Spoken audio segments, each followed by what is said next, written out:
That morning, everything seemed normal. I woke up anxious, my heart still racing from the previous day's graduation. My father had said, weeks earlier, that he had something special in store for me, a gift I would never forget. And he was clear. It was something that showed how proud they were of me. Little did I know that that pride would be snatched away with an invisible slap. I went to the garage expecting to find my dream car. That's what he'd promised me. A simple, used but functional model, valued at around $5,000.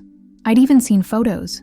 I planned routes, playlists, the scent of lavender I'd put in the rearview mirror. But when I got there, I found the garage empty. I thought, maybe they hid it as a surprise. I went back inside and asked with a shy smile, "Where is it?" My mother looked away. My father pretended not to hear. I persisted. The car, the graduation present. That's when my sister came down the stairs, looking stunning, holding a bag I knew all too well. A designer bag, rare, limited edition. I saw the logo, recognized the style. That bag cost exactly as much as my car. My heart froze. Before I could ask anything, my mother said, "We decided it would be better to invest in something more elegant. Your sister has more visibility. This bag will open doors." I felt like I'd been punched. I stood there, speechless, trying to process what I'd just heard. This couldn't be real. It couldn't. My sister smiled, as if it were an achievement of hers. "It's just a bag. You can't even drive properly," she said, laughing. And in that moment, I realized they weren't sorry. It wasn't a mistake. It was a choice, and I wasn't the chosen one. Share this story to reach further.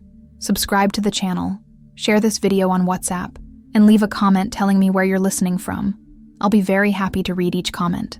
It was there, in my own living room, that I realized what I'd been promised as a gift had become a bargaining chip to feed my sister's ego. And the worst part, that was just the beginning. It wasn't the first time this happened. In fact, my sister was always the star of the house, the most praised, the best dressed, the one who deserved more. Since we were little, I was the practical one, the studious one, the one who fended for herself. She was the one who paraded around the room, received expensive gifts, and broke rules without consequences. And my parents always had an excuse. I remember my 15th birthday. I asked for a camera, something simple. Instead, I got a hug and a last-minute cake. 3 months later, my sister got a themed party, a DJ, a buffet, and even a custom-made dress. Because she's dreamed of this since she was little, they said, as if my dreams were any less real than hers. During college, while I worked part-time to pay for photocopies and books, my sister received large allowances to take makeup and fashion courses. When I questioned it, my father said, "You can handle it better." That left a mark on my skin. I was too strong to deserve care, and she was fragile enough to deserve everything. The worst part is that my sister always knew this, and she used it. She was never naive. She knew how to manipulate them both with a simple look. A compliment, a fake complaint, a strategically placed cry was enough. I tried to warn her, to show her she was exaggerating, but my parents always shut me down. "You're jealous," they said. Seeing my graduation gift being sold to boost her status wasn't an isolated shock. It was the final confirmation of a lifetime of being nothing more than a ladder. And in that moment, something inside me began to crack. A crack that wouldn't heal with silence. After that day, the atmosphere at home grew heavy. I could no longer pretend everything was okay. Every time I saw my sister parading around with the bag that had cost me my graduation gift, something inside me burned. It wasn't just anger, it was humiliation. The feeling of having been passed over, exchanged for something that wasn't even about me. I tried to talk to my parents again. I called them into the living room, sat down across from them, and asked them directly, "Why did you do this?" They looked away. My mother sighed. My father fumbled with his phone. When I persisted, all I heard was, "It was a family decision. You should support your sister." Family? I didn't feel like I belonged there at that moment. I said what had been stuck in my throat for years. I remembered all the times I'd been left out.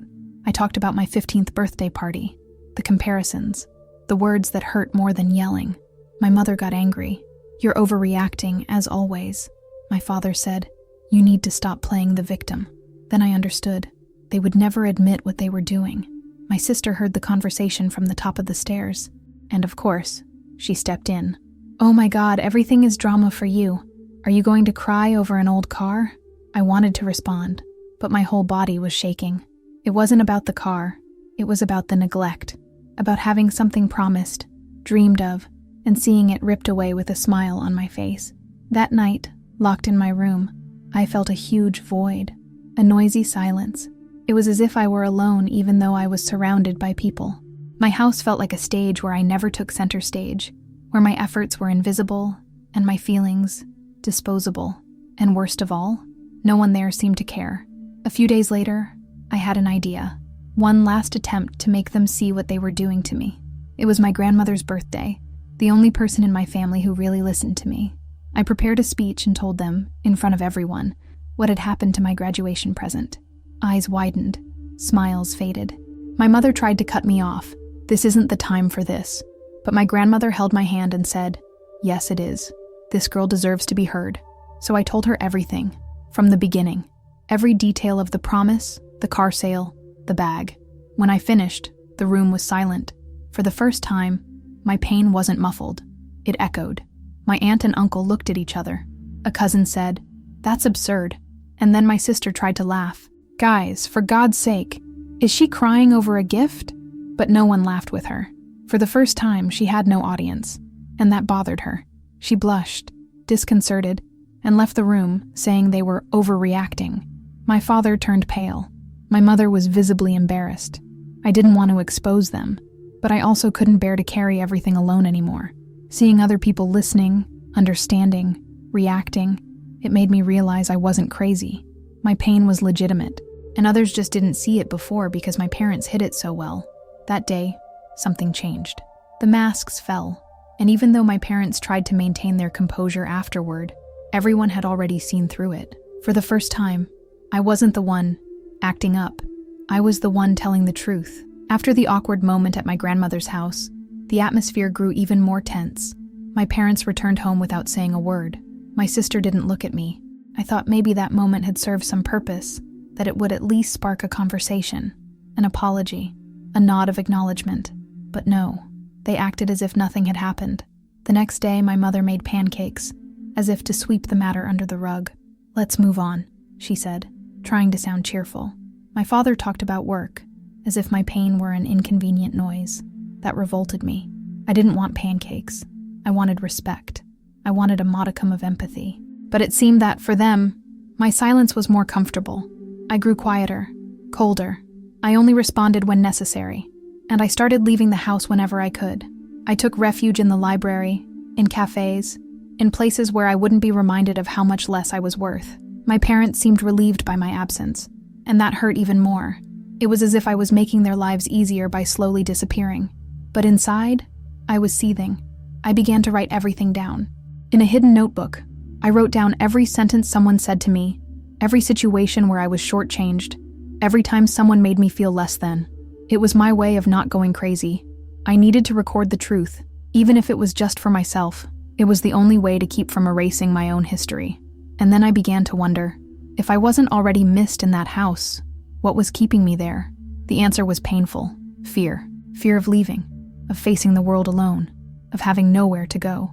But along with that fear, something new grew. A desire, a plan. Because if they had chosen to extinguish my light, I could choose to rekindle it far away. The following week, I made my decision. I was leaving home, and it wasn't impulse, anger, or revenge anymore. It was survival. It was sanity. I could no longer live in a place where my dreams were worth less than a designer handbag. I started looking for jobs, anything that would earn me some money.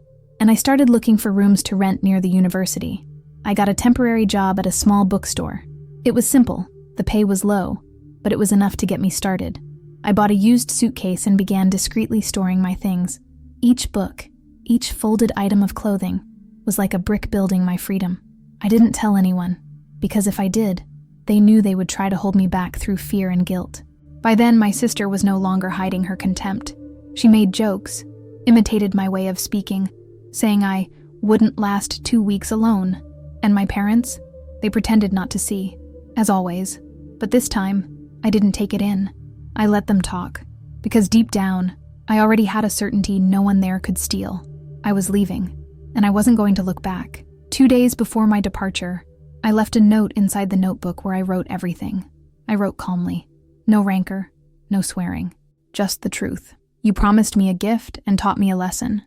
I learned that sometimes we need to leave home to feel alive. I closed the notebook and hid it on my old shelf, where they knew I kept my diaries. The day I left, no one was home. I grabbed my suitcase, carefully closed the door, and took a deep breath. For the first time in a long time, I didn't feel guilty. I felt light. It was as if, by leaving, I was finally occupying a space that had always been denied me, that of being the master of my own life. Arriving in my new room was strange. 4 white walls, a makeshift bed, and a silence that didn't hurt. It was empty, but it was mine. I sat on the edge of the bed and took a deep breath. For the first time, I felt like I didn't need to justify myself to exist. There, I could be small, flawed, confused, and still whole, because there was no one diminishing me. The first few weeks were difficult. Money was tight, nights of poor sleep, food was scarce, but every small achievement was a victory. The first bill paid with my own salary, the first meal I cooked alone, the first morning I woke up without crying. These things seemed trivial to someone who had always had everything. To me, they were monuments. Working at the bookstore saved me. It was a quiet place, full of stories, and people who didn't know me through the shadows my parents cast. There, I was just me, and that gave me strength. I befriended a coworker named Emma, who quickly noticed my silence and welcomed me without intruding. "You seem like someone carrying a lot of weight," she said one day, and it was true. I slowly began to share my story with her, and to my surprise, she too had been left out by her own family. Our pain connected us. We laughed together at life's ironies and cried without shame when bad memories hit. For the first time I felt heard, without judgment, without comparison, just listened to. And that's when I realized I still had a lot of healing to do, but I was no longer alone. My pain wasn't a punishment, it was a bridge, and for the first time, I was crossing it my way, in my own time, without anyone telling me I was overreacting. A month later, I received a message from my mother. Short, cold. "Your father found that notebook. We want to talk." My heart raced. I knew this moment would come, but I wasn't prepared to face again the person who made me feel so small. I took a deep breath, placed my phone on the table, and left it there for hours. That night, another message arrived. This time, from my father. "Can we meet? I'll just listen to you. I promise." I trembled. My instincts told me to run, delete, ignore, but a part of me wanted to know if, for once, they were truly ready to listen. I didn't decide right away. I slept with my phone in my hand, my chest tight, and my mind spinning. The next day, I accepted. I arranged to meet at a neutral cafe, far from home, far from my memories. I arrived first. They arrived together, looking smaller than I remembered. The first thing my mother said was, "We read it all over, 3 times. My father just looked at me, speechless. It was strange to see them like that, without weapons, without excuses, only with the weight of what they had done. My mother tried to start with an excuse, but stopped mid-sentence. For the first time, I saw tears fall from her eyes without posing. "We failed you. We traded you. We lost you." My father nodded, his eyes red. "We thought you were too strong to be hurt." That broke me inside, because it was true. They always used my strength as an excuse to neglect my heart. I didn't answer right away. I let the silence linger between us, and then I said, "I didn't want a scholarship. I wanted to belong." My mother cried harder. My father looked away, and then I understood that they were finally listening, not as parents trying to defend themselves, but as human beings who had made a mistake, and were for the first time willing to face it. After that coffee, I didn't go home with them, and I didn't promise anything either. I just said, "Thank you for listening. This is more than I've had in years." They nodded, respecting my time. They didn't ask me to come back, nor did they insist. It was as if, for the first time, they were accepting that they were no longer in control, and that gave me peace. Over the next few days, my mother sent short messages, sometimes asking how I was, other times just sending emojis or shy phrases like, "I thought of you today." I responded cautiously, without closing doors, but without opening too many windows. I didn't know yet if I wanted to rebuild. I only knew it still hurt, and that healing requires distance. My sister, however, didn't say a word. No attempt to contact me, no message, nothing, and that spoke volumes. Her absence was loud. I could tell that part of the pain still came from that, from her silence, from her indifference. But at the same time, I no longer depended on her validation. If she didn't want to face what she'd done, that was her problem. I continued working at the bookstore, writing, rediscovering myself. I started attending anonymous support groups, where people like me shared similar stories. I discovered I wasn't the only exchanged child, the only invisible one.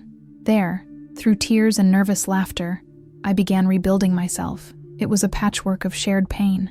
And over time, I realized something important. I no longer needed to prove anything to anyone.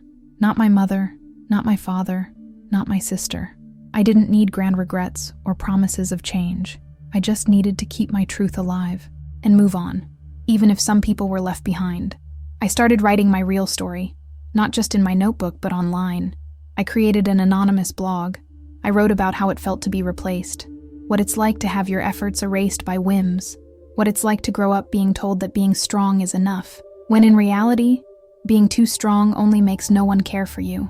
I wrote it all, uncensored. Soon, the blog gained traction. People commented, "This is my life." I thought it was just me. You put into words what I could never say. Each comment felt like a hug, a healing. Because when pain finds an echo, it lessens. And for the first time, my pain served a purpose. It wasn't just a wound, it was a bridge. My mother discovered the blog. She wrote to me. I read it all. I cried with every line. You write with a truth that cuts through. I didn't respond right away. I wasn't sure I wanted her to keep reading. But then I realized, she needed it. She needed to know how I felt, without the filter of a daughter who always kept quiet to keep the peace. I was invited to give a talk at a school about self-esteem, emotional rebuilding, and how to survive toxic family environments. I took the stage trembling, but I spoke. And that day, I was no longer just the girl who lost a gift.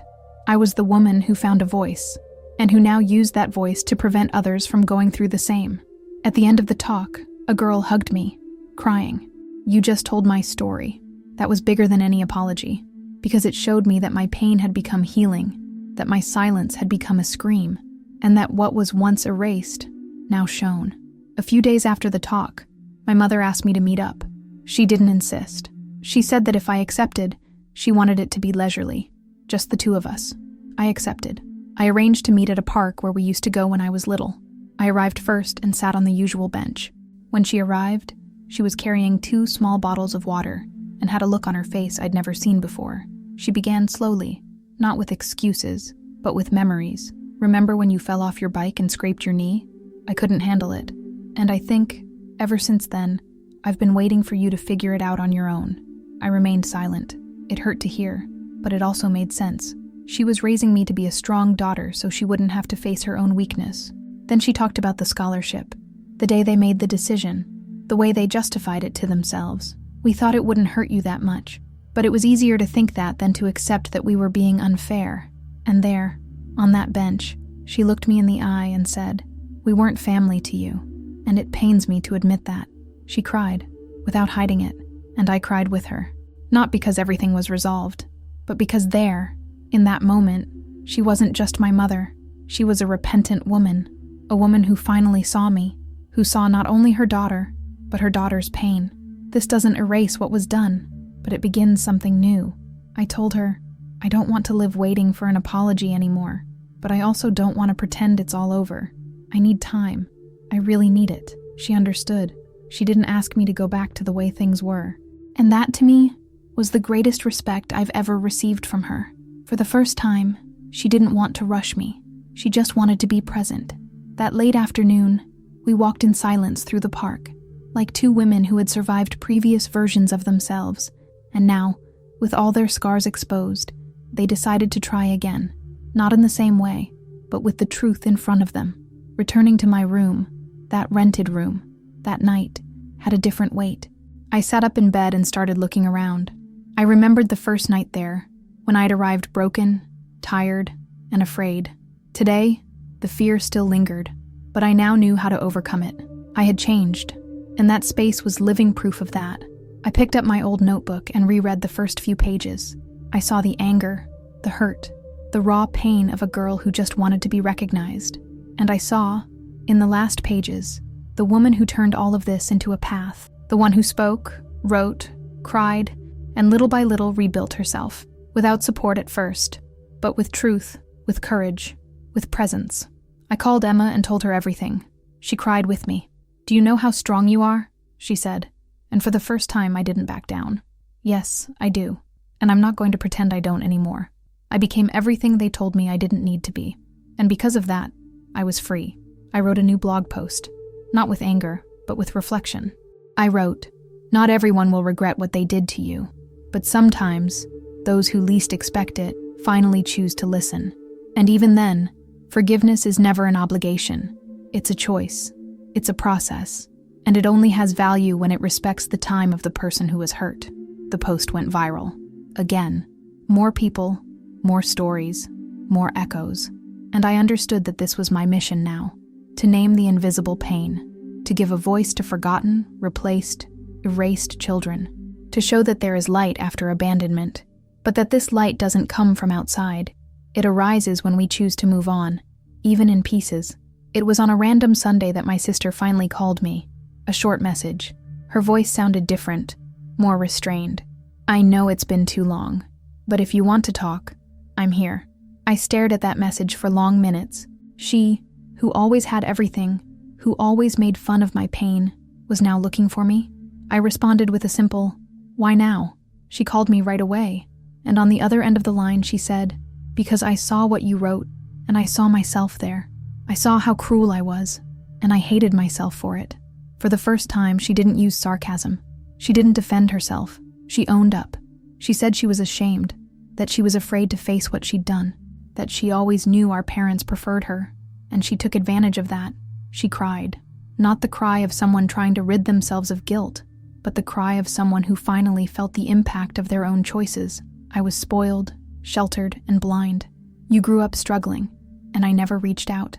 I just accepted privilege and then ridiculed you for feeling it." That hit me like a lightning bolt, because deep down, I'd waited years to hear it. I took a while to respond. I simply said, "You have no idea the damage you've caused." She nodded. "I really don't, but I want to start making amends, even if it takes years, even if you never fully forgive me." That broke me. For the first time, she didn't want to wash away the guilt quickly. She wanted to carry the weight and learn from it. We arranged to have coffee. She arrived looking different. Simple clothes, no makeup, no look of superiority. We talked for hours. We reminisced. We cried. We were silent. For the first time, we were true sisters. And even with everything that had happened, I felt there, between us, was a real chance for rebuilding. But this time on my terms. At the end, she said, "If I can ever do something to make it up to you, you tell me." I replied, "You don't have to make it up to me. Just don't do it again. Not to me, not to anyone else." And there, I saw that the cycle of comparison, of contention, of invalidation, finally being broken, not by magic, but by truth. A few months later, my mother invited me to lunch at her house. I was hesitant, but I accepted. I arrived with a calm heart. She was no longer that girl waiting to be loved. She was a woman who knew her worth. The house looked the same, but the atmosphere was different. They welcomed me with care, like someone who knows they might make another mistake. Lunch was simple, but prepared with care. My mother served me with a smile that seemed sincere. My father looked at me with respect. And my sister, well, she treated me with the naturalness of someone who understands there's no longer room for competition. There were no grand speeches, no promises, just presence. And this time, that was enough. After lunch, my mother took me to the room that had been mine. It was clean and tidy, with a note on the desk. "You'll always have room here, but only if you want to." I read it and felt a lump in my throat. It wasn't a request to return. It was permission to choose. And that, coming from them, was a revolution. I didn't cry there, but when I returned to my new home, I allowed myself to break down. Not with pain, with relief. Life hadn't returned to normal. Nothing ever would. But a new way of existing had emerged in my family. A way where I didn't need to dim my light to fit into others' space. I returned to the blog and wrote about it. The post was titled, "When Pain Becomes a Bridge, Not a Prison." I wrote, "Not all reconciliation needs to be a return. Sometimes, it just needs to be respect." That touched more people than I imagined. It was as if the shared pain was creating paths where before there were only walls. That day, I understood that returning home didn't mean returning to the past. I wasn't that girl anymore. And even among the same furniture, I was the one choosing how to exist there now, without fear, without submission, only with truth and self-love in my heart. Today, looking back on everything I've experienced, I understand the depth of the choice I made. I wasn't the easiest gift to give, nor the most comfortable to accept, but I was the only one who remained true. While my family lost themselves in appearances, status, and comparisons, I learned to be my own root. And as much as it hurt, that root sustained me when everything fell apart. I didn't get the $5,000 car, but I gained something no amount of money can buy: awareness. I gained clarity about what affects me, what I deserve, and what I will never accept again. I understood that I'm not less for being different, and that being strong isn't about putting up with everything in silence. It's about knowing when to stop letting others hurt you. Today, my voice resonates with others. Every post, every talk, every conversation I have with someone who's felt erased reminds me why I never gave up. Because if my pain became healing for someone, then it had purpose. And even though the path was lonely, it led me exactly where I needed to be, back to myself. My family is still under construction. We're not perfect, nor do I know if we ever will be. But now there's listening. There are pauses. There's a real effort to break patterns. It's no longer about who's the favorite. It's about being whole, even if we're different. And that to me is more valuable than any material gift. I will never forget what I experienced. I will never erase the memory of what was denied me, but I will also no longer live trapped in it. Because the girl who once cried in silence now inspires others to scream. And the woman I have become, no one can erase that. I wasn't chosen by them, but I chose myself. And that is the most beautiful victory there is. If you've made it this far, I want to thank you deeply. This story isn't just mine. It could be yours, or someone close to you. And if it touched your heart, share it now with someone who needs to hear this. You can change someone's day or life with this simple gesture. Send this video on WhatsApp, plays in family, college, and work groups. Someone may be in silence right now, feeling the same pain I felt, and they just need to know they are not alone. Sometimes a story told with truth saves more than 1,000 pieces of advice. Subscribe to the channel. Here, we talk about pain, about truth, about starting over. No filters. Every subscription helps spread these stories further. And when you like, comment, and activate the bell, you too are part of this collective healing movement. Leave a comment below to let us know where you're listening from. I make a point of reading each one. Every city, every country, every point on this planet that connects through a story shows that even from such distant places, our pains are similar. And so are our healings. And never, never forget. You don't have to be the favorite child, the most perfect, the most acclaimed. You just have to be true to yourself. It doesn't matter what they took from you. It matters what you choose to rebuild. If no one chose you, choose yourself and move on, shining, strong, whole.